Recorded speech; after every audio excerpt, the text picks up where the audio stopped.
महाकाय सूर्यकोटि समप्रभ निर्विघ्नं कुरु मे देव सर्वकार्येषु सर्वदा। जब रात होती है तो हम एक दिया जला लेते हैं और उसकी रोशनी में खुद को महफूज समझते हैं, मगर उस रोशनी के परे जो अंधेरा है वो अपने अंदर बहुत सारी कहानियां समेटे हुए है और इन्हीं कहानियों को आपको लेकर आता है रात के अंधेरे में।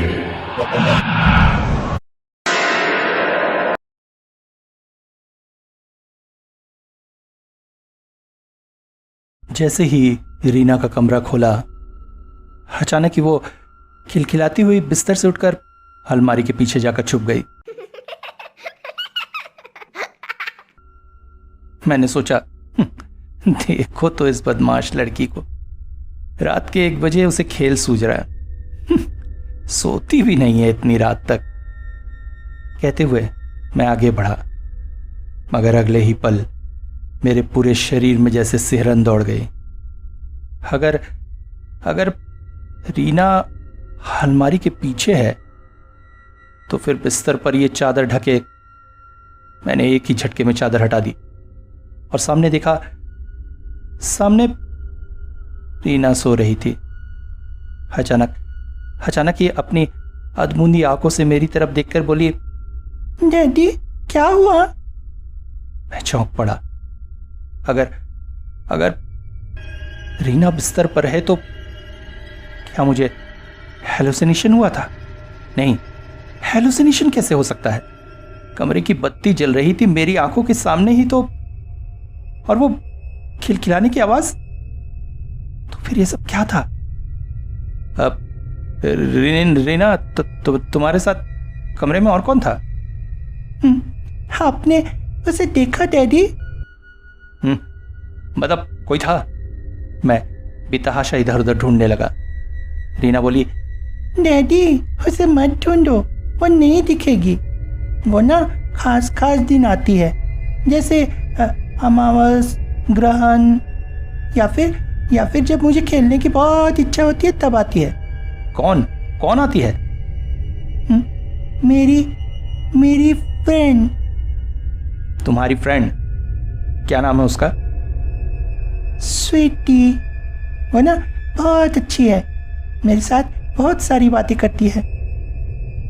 मैं समझ नहीं पा रहा था इन सब बातों को सच मानूं या झूठ, क्योंकि कमरे में आते हुए जो कुछ भी मैंने देखा था वो मुझे हेलुसिनेशन कैसे हो सकता है। और इस वक्त जिस तरह की बातें रीना कर रही है वो तो किसी बच्चे की किसी इमेजिनरी फ्रेंड जैसा लग रहा है।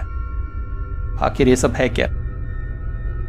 बाय द वे, मैं प्रत्युष, मैं और मेरी पत्नी दोनों ही मल्टीनेशनल कंपनी में जॉब करते हैं।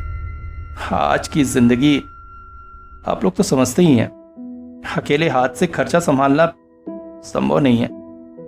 ऊपर से छोटी बहन, माता पिता सबकी जिम्मेदारी है। हालांकि उन जिम्मेदारियों को पूरी करने के लिए हमें जो कुछ करना पड़ रहा है, वैसे में हम सिर्फ एक चीज है जो किसी को नहीं दे सकते हैं, और वो है समय। हम आदर्श कर्मचारियों की तरह रोज अपने ऑफिस जाते हैं, बॉस के हर काम को पूरा करते हैं और देर शाम घर लौटते हैं थके हारे से। ऐसे में माँ और छोटी बहन को अपने साथ रखना संभव नहीं था। इसलिए वो अपनी खुशी से ही इस शहर के दूसरे फ्लैट में रहते हैं। हम अपनी इस छोटी सी जिंदगी में जी रहे हैं। हमारी दुनिया, हमारी प्यारी सी बेटी रीना, मगर उसे भी हम कहां अच्छी तरह से एक आदर्श माता पिता का फर्ज निभा पा रहे हैं। अपने काम की जिंदगी में हम इतने व्यस्त हो गए हैं कि रीना को समय ही नहीं दे पाते। और वो है कि खिलौने, कपड़े, ये सब नहीं मांगती है हमसे हमारा समय।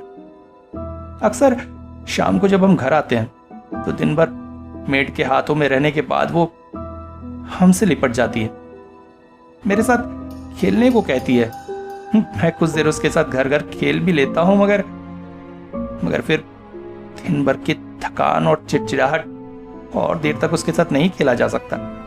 उसकी ढेर सारी बातें, ढेर सारे सवाल, ये क्यों, वो क्यों, सो क्यों, मेरा सर दुखने लगता है।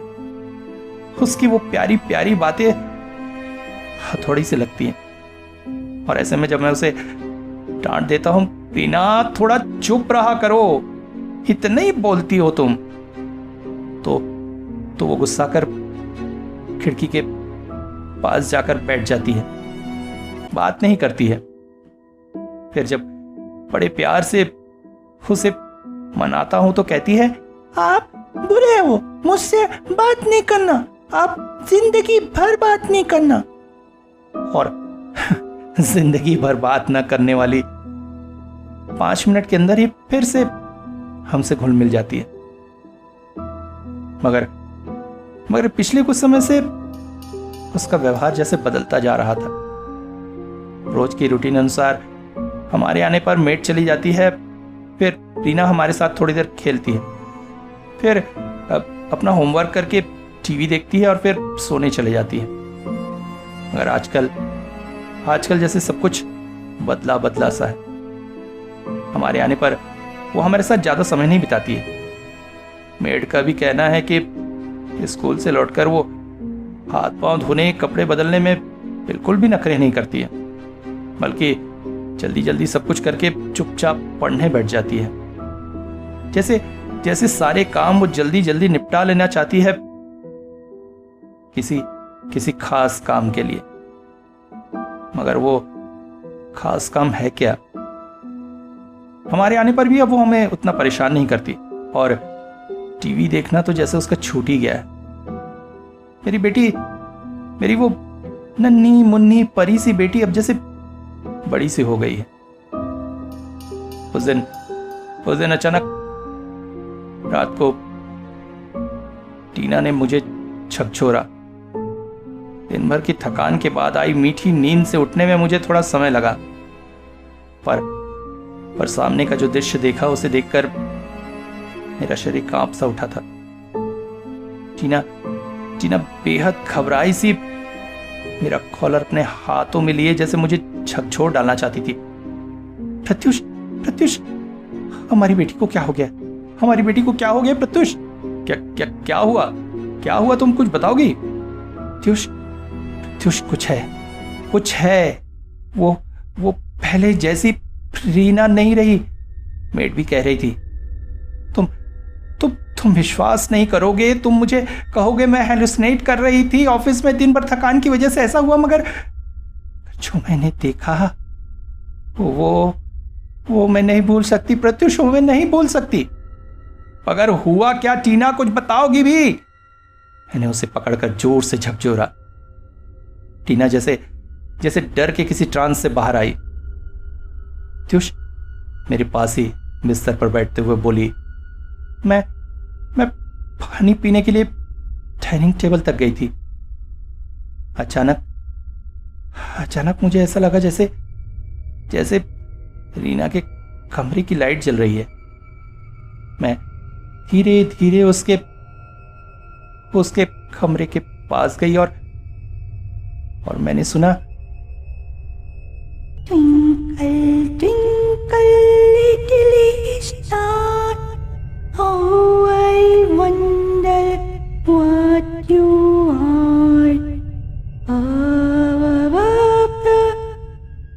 मैंने सोचा इतनी रात को रीना राइम्स क्यों गा रही है? और जैसे ही मैंने दरवाजा खोला, रीना बिस्तर में गहरी नींद में थी और उसके पास का टेडी बियर इस तरह से हवा में उड़ रहा था जैसे किसी ने उसे पकड़ रखा है। अचानक ही किसी बच्चे की खिलखिलाने की आवाज के साथ मैंने तुरंत ही रीना को जगाया, मगर वो तो जाग रही थी, जैसे सोने का नाटक कर रही हो। और जब उठाकर मैंने उससे पूछा तो वो घबराती हुई बोली, मम्मा आपने उसे देख लिया, ये ना बहुत बदमाश है, मैंने तुमसे कहा था ना मम्मा को मत बताना। मगर कौन है? मम्मा वो स्वीटी है। पहले मैं सुनकर हंस पड़ी थी। प्रत्युष, मैं भी बचपन में एक इमेजिनरी फ्रेंड के साथ रहती थी, एक खरगोश। मुझे खरगोश पालने का बहुत शौक था, मगर मम्मा ने घर में पालने नहीं दिया तो मैंने एक इमेजिनरी खरगोश पाल लिया था। मैं उसके साथ खेलती कूदती, उसका नाम मैंने पप्पी रखा था। सुनकर मुझे बहुत खुशी हुई कि मेरी बेटी भी।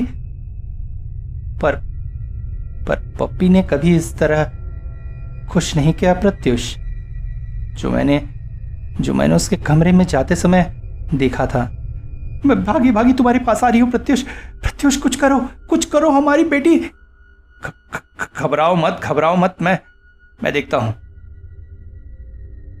और फिर मैं रीना के कमरे में आ गया। रीना से बातें करके मुझे ये तो समझ में आ रहा था कि उसे अकेलापन खाए जा रहा है। हमारा उसे ज्यादा समय ना दे पाना उसके लिए एक इमेजिनरी फ्रेंड बन गया है। अच्छा, तो तुम स्वीटी से मुझे मिलाओगी?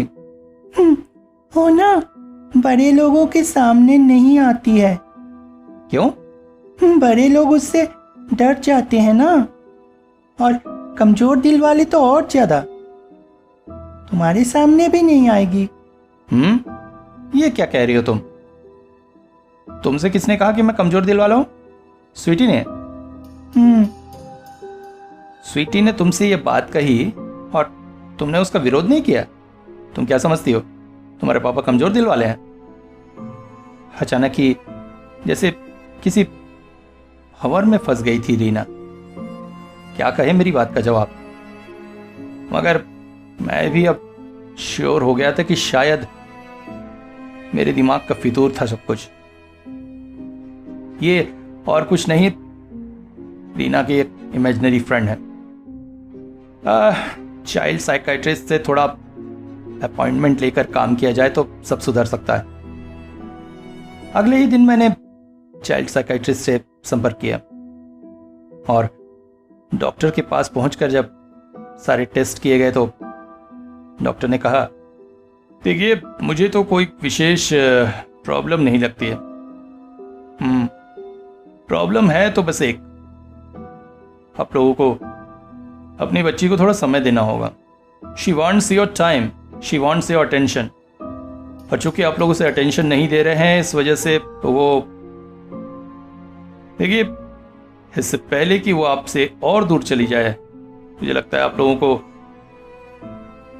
डॉक्टर की बात मानकर अब हम जितना होता समय रीना के लिए निकालने लगे। और तभी आया उसका बर्थडे। उस दिन हमारी कॉलोनी के पास ही एक बड़े से हॉल में हमने उसका बर्थडे आयोजित किया। उसके स्कूल के बहुत से दोस्त आए थे, इवन बहुत से दोस्त तो हमारी कॉलोनी में ही हैं। तो इतने सारे दोस्तों को पाकर रीना बेहद खुश थी। पार्टी बहुत ही खुशनुमा माहौल में चल रही थी। रीना के चेहरे पर आज बहुत दिनों बाद संतोषजनक हंसी दिखाई दी। हमारा अटेंशन, हमारा प्यार पाकर हमारी बच्ची फिर से हमारे पास लौट रही थी। हम दोनों हस्बैंड वाइफ बहुत खुश थे। पार्टी में हर कोई रीना के ड्रेस की, हमारे आयोजन की तारीफ कर रहा था। मैं मेहमानों के साथ बातें कर रहा था कि अचानक टीना मेरे पास आई। प्रत्युष, रीना कहाँ है? रीना तो तुम्हारे साथ थी। क्या कह रहे हो? वो तो मगर हुआ क्या? अरे यहीं कहीं होगी बच्चों के पास, देखो। नहीं प्रत्युष, मैं पूरा हॉल खोज चुकी हूँ, वो कहीं नहीं है। हम दोनों चौंक पड़े और दौड़ते दौड़ते उसे खोजते हुए बाहर की तरफ गए और कॉलोनी के पार्क के पास पहुंचते ही हम दोनों की आंखें जैसे पथरा सी गई। हमने देखा कॉलोनी के पार्क की आधी टूटी उस दीवार पर हमारी बच्ची टहल रही थी। उसके हाथों में एक पुराना सा टेडी बियर था और वो जैसे किसी गहरी नींद में राइम गाती हुई उस दीवार पर टहलती जा रही थी। Humpty Dumpty sat on the wall. Humpty Dumpty. अगले ही पल उसका पैर दीवार के आखिरी छोर पर था। टीना चीख पड़ी, नहीं! और मैंने दौड़कर मेरी गिरती बच्ची को अपने बाहों में भर लिया। रीना इस वक्त बेहोश थी। हम उसे लेकर घर गए। टीना को रीना के पास छोड़कर मैं पार्टी में वापस पहुंच गया। वहां पर भी खलबली मच चुकी थी। सब परेशान थे कि क्या हुआ। मैंने उन्हें किसी तरह से समझा दिया कि रीना की तबीयत खराब हो गई थी, इसलिए उसे घर ले गए।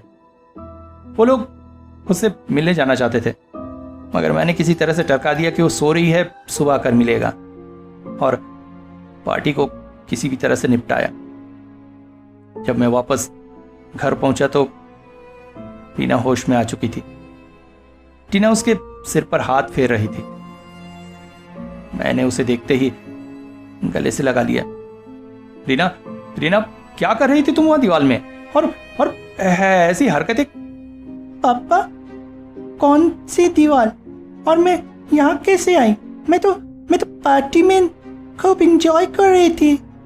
क्या? तुम्हें कुछ याद नहीं? नहीं, मैं तो पार्टी में थी। फिर स्वीटी आई।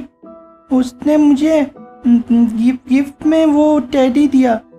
पास ही रखे उस पुराने टेडी की तरफ उसने इशारा किया। क्या ये उसने दिया तुम्हें?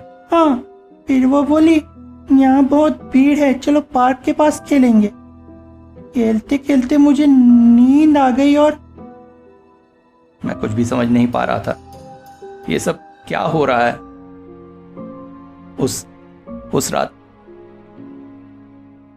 रात टीना रीना के पास ही सोई। अगली सुबह उठकर देखा तो रीना अब काफी ठीक थी। वो बैठकर टीवी देख रही थी। घड़ी में समय देखकर समझ में आ रहा था टीना शायद उसे स्कूल नहीं भेजेगी। तभी मेड आ गई। मेड को टीना सारे काम समझाने लगी। एक बात मुझे समझ में नहीं आती है, पिछले 4 सालों से ये मेड हमारे घर में काम कर रही है, मगर हर सुबह उसे वही सारे काम शुरू से क्यों समझाने पड़ते हैं। फिर टीना मेरे लिए नाश्ता लेकर आई। तुम ऑफिस नहीं जाओगी? नहीं, आज मैं छुट्टी पर होंगी, पूरा दिन रीना के साथ बिताऊंगी। मैं समझ रहा था डॉक्टर की कही बातें अब शायद हमको अपने जीवन में इसी तरह से उतारनी होंगी।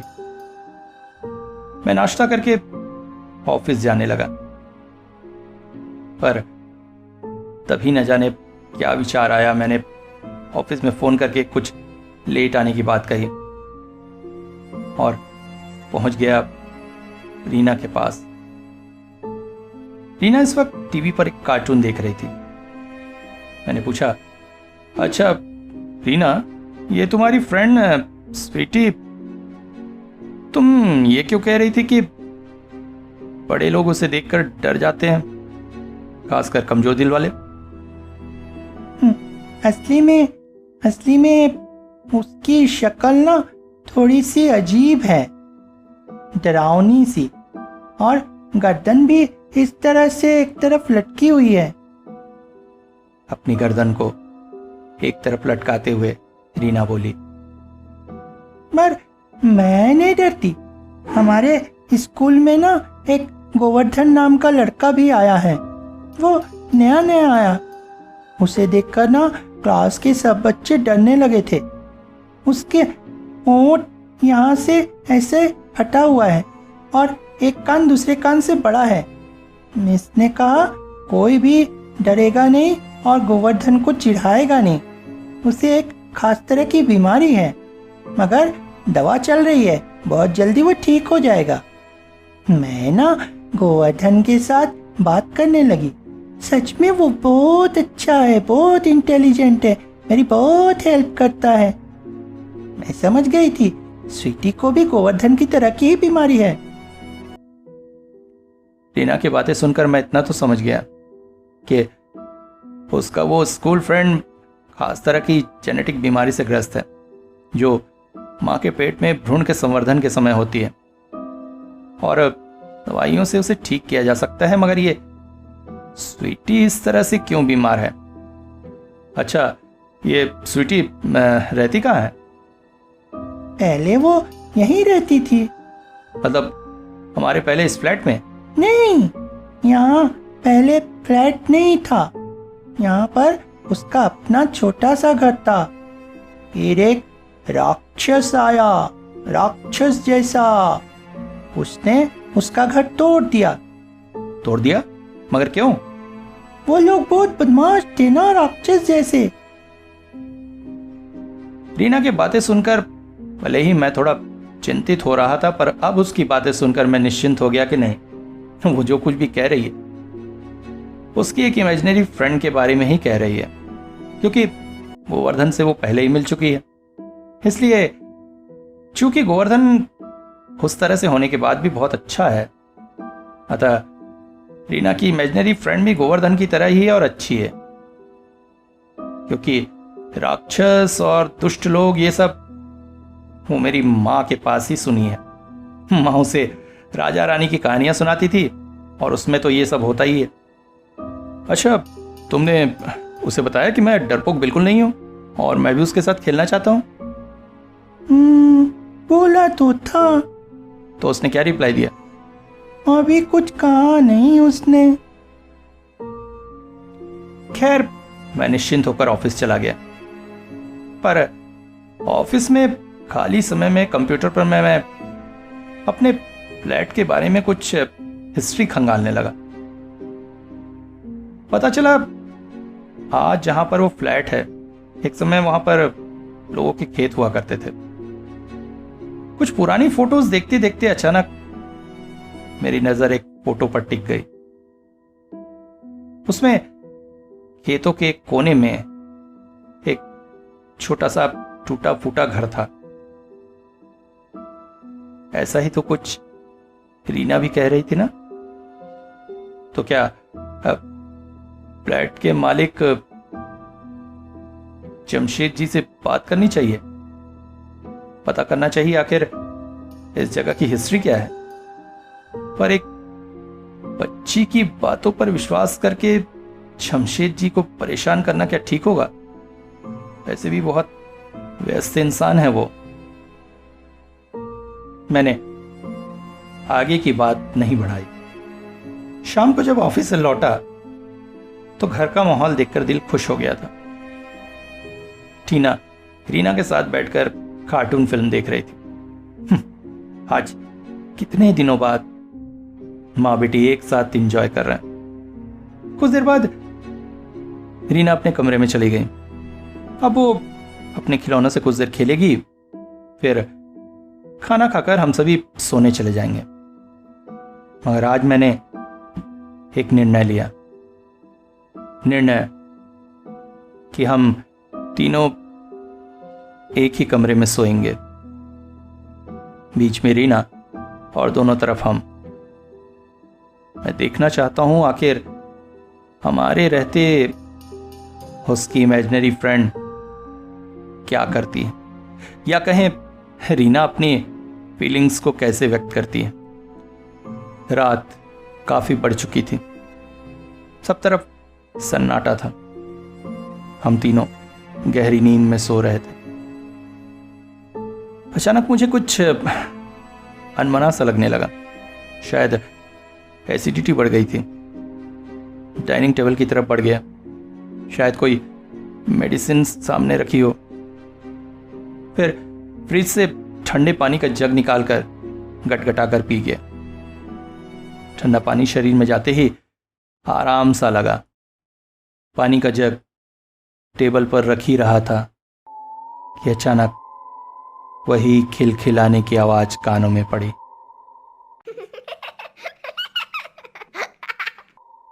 और एक और आवाज, डैडी, आप मेरे साथ खेलोगे? मैं कांप उठा। ये क्या? ओ, लगता है ये लड़की मुझे डराने पर तुल गई है। मेरे पीछे पीछे कमरे से बाहर आ गई होगी।